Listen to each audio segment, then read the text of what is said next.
ये कहानी पूरी तरह से काल्पनिक है। इसका वास्तविक घटनाओं, व्यक्तियों या स्थानों से कोई संबंध नहीं है। कभी सोचा है क्या होता है जब कोई ऐसी जगह चला जाता है जहां इंसानों का जाना मना है, जहां हर कदम पर मौत खड़ी होती है और हर सांस पर किसी अनदेखी ताकत का साया मंडराता है। ये कहानी मेरे दादाजी ने मुझे सुनाई थी, एक ऐसे गांव की जहां रात के सन्नाटे में जन्नाती सरहदें टूट जाती हैं और जो एक बार वहां गया वो वापस नहीं आया, सिवाय एक के। वो बारिश का मौसम था। मैं और दादाजी आंगन में चारपाई पर बैठे थे। दादाजी की आंखों में एक गहरी उदासी थी।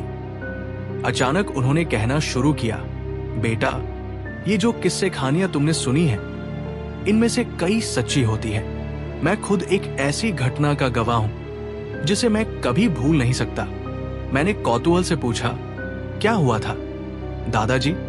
दादाजी ने अपनी छड़ी जमीन पर ठोकते हुए कहा, बात उन दिनों की है जब मैं तुम्हारी उम्र का था। हमारा गांव कासिमपुर तब भी वैसा ही वीरान और रहस्यमयी था। गांव के बाहर एक मकबरा था जिसे लोग मलून मकबरा कहते थे। वहां जाने की सख्त मनाही थी। कहते थे कि उस मकबरे पर जिन्नात का साया है। दादाजी ने बताया कि उनके 3 दोस्त थे, राशिद, सलीम और इमरान। राशिद को इन बातों पर यकीन नहीं था। एक दिन जब पूरा गांव मकबरे की बात कर रहा था, राशिद ने हंसते हुए कहा, जिन्नात विन्नात कुछ नहीं होते, मैं आज रात उस मकबरे में जाऊंगा। कौन मेरे साथ चल रहा है? दादाजी ने मना कर दिया, लेकिन राशिद की जिद के आगे सलीम और इमरान तैयार हो गए। उस रात तीनों मकबरे की तरफ बढ़ गए। दादाजी ने कहा, मैंने उन्हें रोकने की बहुत कोशिश की, लेकिन वो नहीं माने। रात के 12 बजे जब तीनों मकबरे पर पहुंचे तो अजीब सी ठंडक हवा में थी। दादाजी ने बताया, उस रात चांद भी बादलों में छिपा हुआ था। राशिद ने मकबरे का दरवाजा खोला। अंदर सन्नाटा था, लेकिन ऐसा लगा जैसे कोई छुपकर उन्हें देख रहा हो। मकबरे के कोने में हल्की सी रोशनी थी और वहां एक साया बैठा हुआ दिखा। राशिद ने जैसे ही उस साये को छूने की कोशिश की, वो साया तेजी से उनके पास आया।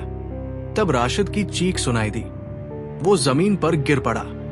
सलीम और इमरान डर के मारे वहां से भाग खड़े हुए। अगली सुबह गांव वालों ने राशिद की लाश मकबरे के बाहर पड़ी पाई। उसका चेहरा डर से विकृत था। कुछ ही दिनों में सलीम की हालत बिगड़ने लगी। वो रातों को नींद में चिल्लाने लगा, वो मुझे लेने आ रहे हैं। एक रात उसने खुद को आग लगा ली। इमरान भी धीरे धीरे पागल होने लगा। उसकी आंखों में अजीब सी चमक आ गई थी। वो आधी रात को मकबरे की तरफ भागने की कोशिश करता। दादाजी ने कहा, मुझे समझ में नहीं आ रहा था कि ये सब कैसे रुकेगा। तभी गांव के एक बुजुर्ग बाबा मीरान शाह से मदद मांगी गई। बाबा ने मकबरे के पास जाकर टोने टोटके किए और कहा, तुम लोगों ने जिन्न असफर को परेशान कर दिया है। वो बहुत ताकतवर है। उसने तुम्हारे दोस्तों को अपने काबू में ले लिया। बाबा ने दादाजी को एक तावीज दिया और कहा, इसे अपने पास रखना और रात को कभी मकबरे की तरफ मत जाना। लेकिन एक रात दादाजी को ऐसा लगा जैसे कोई उनका नाम पुकार रहा है। आवाज मकबरे की दिशा से आ रही थी।